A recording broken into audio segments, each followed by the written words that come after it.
तुझं बालपण कसं गेलं ॲज अ आर्टिस्ट असेल किंवा ॲज अ लहान मुलगा असेल? लहानपण म्हणजे आता मिडल क्लास मधल्या लोकांचं सगळं माहित आहे की कलाकार गोष्टीला कधी वाव मिळत नाही. सेम माझं तसंच होतं. आणि डान्सर म्हटलं तर म्हणजे पहिला चप्पल खावा मग नंतर काम करा असं गोष्टी होत्या. इतकी गरिबी होती म्हणजे तिथं पण एक छप्पर मारलं होतं. फक्त नाळ्याच्या फांद्या टाकतात ना वरती तेवढंच आणि खाली जमीन आणि 4 बांबू टाकले असं घर होते. त्या घरामध्ये राहायचो सगळेजण. ते पण टाइम जगलाय. हा वयाच्या 5व्या-6व्या वर्षी असताना शाळेला घातली मम्मीनं. शाळेमध्ये लहानपण इतकं वाईट होतं ना, इतकं खराब पण होतं कारण की संगत सगळी माणसं जी पण साईडला होती भांडणं करणारी व्यसनाधारी, त्यामुळे आम्ही पण तसंच होतो. लक्षात ठेवायचं की सुसंगती सदा घडो सुजन वाक्य कानी पडो.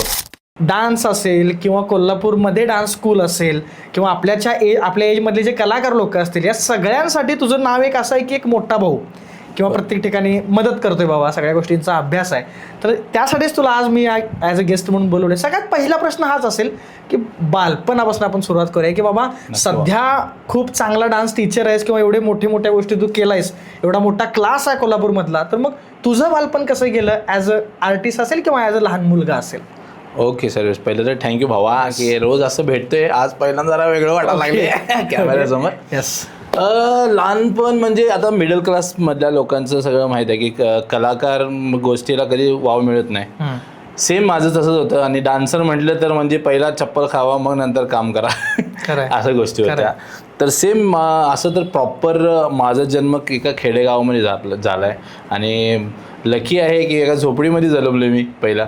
म्हणजे ऑनेस्ट प्रॉपर झोपडीमध्ये? येस, प्रॉपर झोपडीमध्ये माझ्या आईनं जन्म दिलाय मला. आणि 31 तारखेला जन्म झाला. आणि जन्म माझं अक्कलकोटमध्ये एक गाव आहे, लोकांना माहीत पण नाही, काजी कळंबस म्हणून एक गाव आहे. काजी कळंबस. बर. त्या गावामध्ये जन्मले. कोलंबस नाही, काजी. मी तेच म्हणणार होतो आता. लगेच मला म्हणतात काजी म्हणून, सर हे कुठलं गाव आहे? कोलंबस नाही, कोलंबस नाही आता उधर. ठीक आहे. तर काळी कळंबस म्हणून गाव आहे, त्या गावामध्ये जन्म झाला.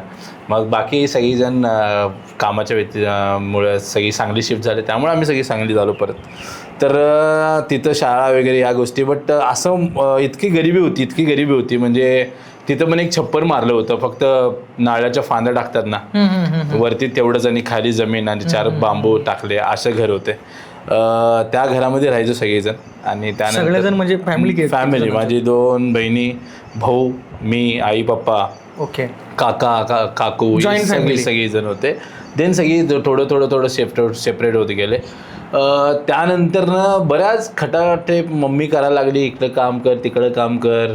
म्हणजे ते दगड फोडणं असू दे, डांबरी सडक करणं असू दे, लोकांची धुणभांडी करणे असू दे, या सगळ्या गोष्टी मम्मी करत गेली. आणि एक नेहमी खंत आहे की पप्पा चांगले होते बट व्यसनाधारी झाले. त्याच्यामुळं मग ते प्रॉपर त्यांनी काय करू शकले नाहीत. आई जे पण थोडंफार काम करून करायचे त्या गोष्टी. त्यामुळं मग खाणं पिणंचे घरात वांदे व्हायचे, भांडणं व्हायची. सकाळी उठून कोण जेवण संपवणार पहिला, त्यात मारामाऱ्या व्हायच्या की जेवण पहिला कोण खाल्लं, मग कोण खाल्लं म्हणून परत भांडणं व्हायची.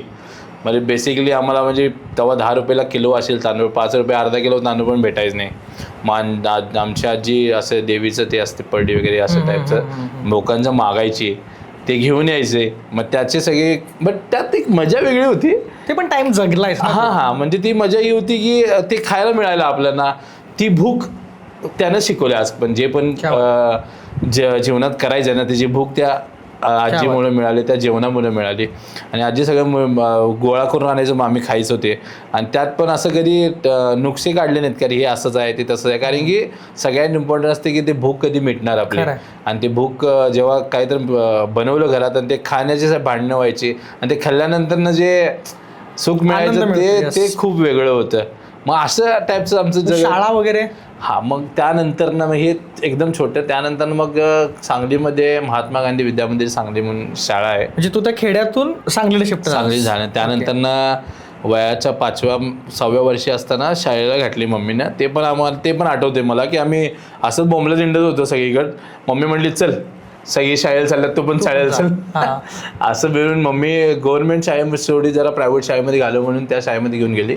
पहिला लाल बहादूर शास्त्री असं नाव होतं. 1ली ते 4थी वरती. ओके. आणि त्यानंतर ना 5वी ते 10वी खाली गट होता, त्याला महात्मा गांधी विद्यामंदिर सांगली असं नाव होतं त्या शाळेत. बट शाळेमध्ये लहानपण इतकं वाईट होतं ना, इतकं खराब पण होतं, कारण की संगत सगळ्यांची सगळी माणसं जी पण साईडला होती भांडणं करणारी, व्यसनाधारी, त्यामुळे आम्ही पण तसंच होतो.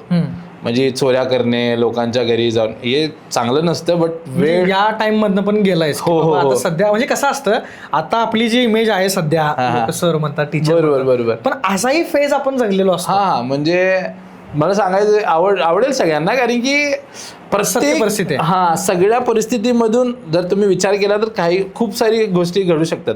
डिपेंड ऑन यू, की तुम्ही मेहनत केला की कुठल्या मुकामाला पोहोचू शकता ते तुम्हाला माहीत. बट आमच्या गल्लीतल्या लोकांना माहीत नसेल की मी असं बनेन, कारण गल्लीतले प्रत्येक गोष्टीत मारामारी, कुठं भांडणं झाली की करणला बोलवून आणा, त्यानंच भांडणं केलं आहे. डोकं फोडा कोणाची, हात तोडा, पाय तोडा, कोणाची झाडाची आंबे असले ते गायब, पेरू गायब, चिक्कू गायब, काय गल्लीत लोक कोण झोपले, नुसतं सगळ्यांचे चोराचोरी करा, हे करा, असली कामं करायचं, मारामारी करायचं असले. म्हणजे लोकांना कधी माहीतच नव्हतं, यकीन पण नव्हता मला पण की मी असं काय तर होईन, इतकं चेंज होईल. कारण की हां, अँड ॲक्च्युली 3-4 पॉईंट्स आहेत ते नेहमी लक्षात ठेवायचं, की सुसंगती सदा घडत, सौजन्य वाक्य कानी पडो. आणि जर काळल्याची वेळ द्राक्षावरती गेली तर द्राक्ष पण कडू लागतात. ह्या बऱ्याच गोष्टी आहेत ज्या मी लहानपणी डोक्यात ठेवायला लागलो. नंतर सांगेन की एक्झॅक्टली चेंज कुठून आला माझ्या लाईफमध्ये.